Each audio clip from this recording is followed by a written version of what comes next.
It is an honor to welcome you all to the 73rd founding anniversary celebration of the Department of Social Welfare and Development. The DSWD has gone a long way in responding to the challenges of providing social protection to the poor, marginalized, and vulnerable sectors of society. This is through the effective implementation of projects and services under the banner of Bawat Buhay Mahalaga. In the recent Pulse Asia's Ulat ng Bayan survey, an upward trend in the performance rating of DSWD from June to December 2023 were recorded, wherein the DSWD garnered an increased job approval rating of 82% compared to 78% last September 2023.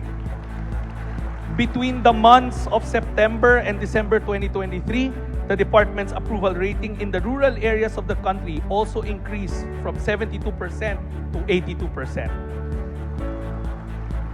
We are proud to say that we have played a part in the President's directive of a whole-of-nation approach in decreasing poverty incidence to a single digit. In fact, last year, the DSWD, playing its role in the whole-of-nation approach, contributed to the decreasing poverty incidence from 23.7% in 2021 to 22.4% in 2023, and subsistence incidence from 9.9% in 2021 to 8.7% in 2023. These recognitions of our efforts will not be achieved by the DSWD without first and foremost the guidance of our President. On behalf of the whole DSWD family, I would like to express our heartfelt gratitude to President Ferdinand R. Marcos Jr. for his continued support of DSWD and for the trust and confidence that he has bestowed upon us to fulfill the challenging task of improving the quality of life of poor Filipinos.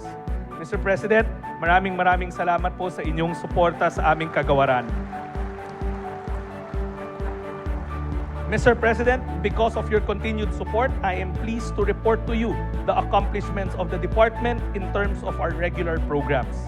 In 2023, more than 6.5 million clients availed of the Assistance to Individuals in Crisis Situation or REX program from DSWD, amounting to 46.56 billion obligated funds compared to 5.3 million clients and 38.77 billion obligated funds in 2022. This is a 16.72% increase in obligated funds and 18.99% increase in terms of the number of beneficiaries serviced. Under the Sustainable Livelihood Program, when the hoarders took advantage of the rice shortage last year, our President made the laudable decision to implement Executive Order Number 39, which put a price cap on rice for the benefit of our kababayans. Based on the President's instructions, the DSWD assisted in insulating the effect of the price cap on the country's micro-rice retailers through the Sustainable Livelihood Program. The key weakness of the country's flagship anti-poverty program, the Pantawid ng Pamilyang Pilipino program or 4Ps, has been in securing a clean list that only retains those that should be part of the program. Taking off from where my predecessor, Sec. Erwin Tulfo, left off, we have adopted a clearer targeting tool that we now use to graduate those who have gone over the poverty threshold and to retain those who should be retained. Using the Social Welfare and Development Indicators tool, we have managed to exit 674,452 household beneficiaries from the 4Ps program last year, thereby allowing us to accommodate more beneficiaries and provide social welfare to those who need it the most. But in 2023, we went beyond our comfort zone, what is traditional. We no longer just stayed with what people know of us, but based on your instruction, Mr. President, we cast the social protection net as wide as possible to reach those who really need it the most, the poorest of the poor. We have come up with innovative programs to further upgrade the department's social protection capabilities. We launched the Oplan Pag-Abot. Oplan Pag-Abot is a holistic program that operates on a rights-based approach for the poorest of the poor, the families and individuals in street situation. In keeping with the President's directive, this program is a collaboration with multiple sectors and agencies nationwide. We are very proud of this program because it does not merely window dress, but a truly sustainable program that takes care of social protection for the most vulnerable by providing them with the basic right, the right to identification through biometric scanning and a national ID, economic grants, and other appropriate psychosocial interventions when brought back to their provinces. In just 6 months' time, we have managed to reach out to 1,772 families and individuals in street situation in the NCR region, removing them from high vulnerabilities of living in the streets come year-end of 2023. We also know that many of our youth drop out of college in their 3rd and 4th year due to increased tuition costs and school fees. Combining that with the high incidence of students in grade school who need assistance in learning how to read, the DSWD came up with the Tara Basa program, the reformatted education assistance program of the department, a comprehensive learning model that provides a culture of learning, community engagement, and nation building. The Tara Basa program enables grade 1 students to learn how to read with the help of enlisted college students who are given education assistance in lieu of their services as tutors, while the parents or guardians learn how to become their children's first teachers at home in the nanay teacher sessions through the help of our youth development workers. We are happy to report that the program was able to significantly achieve its desired outcomes in 2023. As such, there is an increase in the involvement of college students in nation building while completing tertiary education, with 80% or 5,487 out of the 6,829 trained tutors completing the 20-day tutorial sessions. There is a 5.5% increase in the number of grade schoolers who achieve reading proficiency at their appropriate grade level, from 13,933 to 14,700, as determined by the Comprehensive Rapid Literacy Assessment of the Department of Education.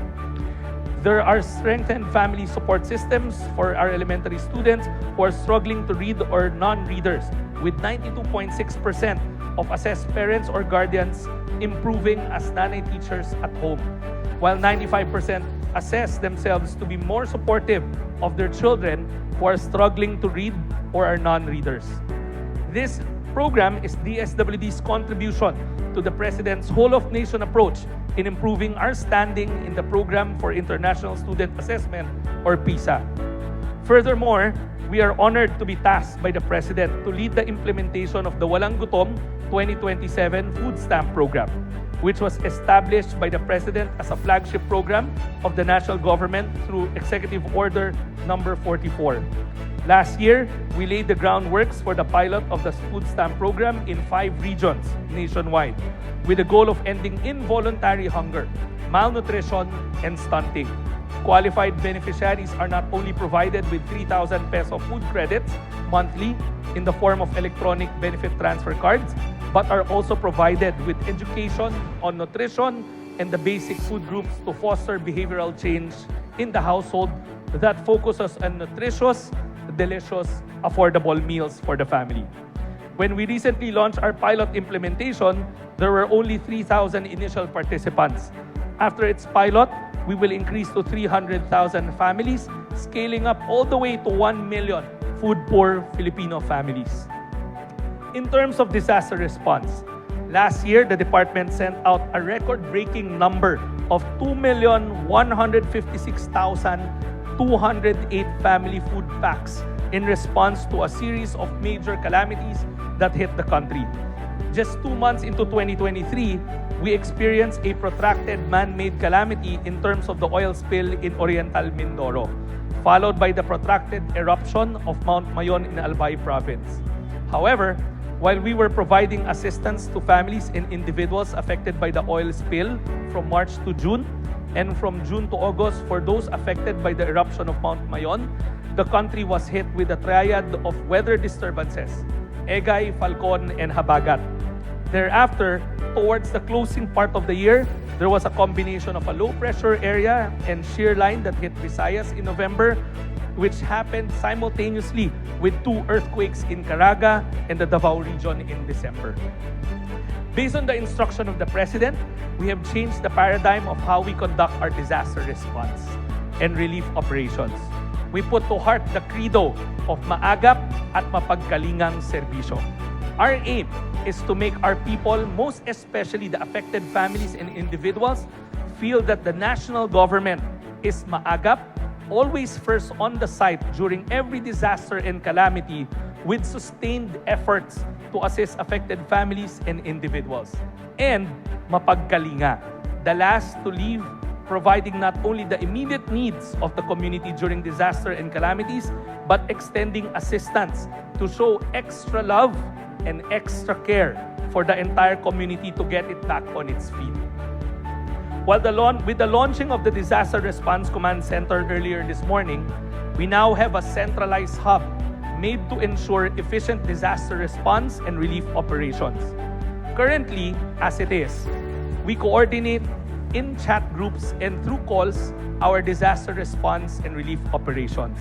Hence, there was an urgent need for a centralized hub dedicated to disaster response as we take a significant step forward, fortifying our nation's resilience and capacity to respond swiftly and efficiently to the most pressing needs of our communities in times of crisis.